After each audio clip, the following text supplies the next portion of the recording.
తొలకరి జల్లుకు తడిసిన నేల మట్టి పరిమళాలేమైపోయెర వాన పాములు నత్త గుల్లలు భూమిలో ఎందుకు బతుకుతలేవు పత్తి మందుల కత్తర వాసన రాయి పంట పొలాలల ఆ మిట్టికి తెచ్చిన అప్పే కట్టాయే నా రైతు కుతికపై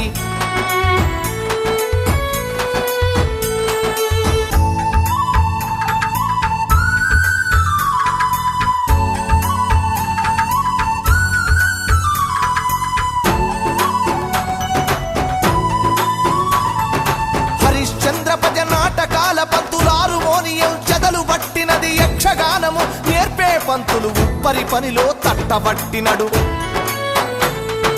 యాచకులు నా బుడగా సంఘాలు ఈ పల్లెల నిలిసి దేవా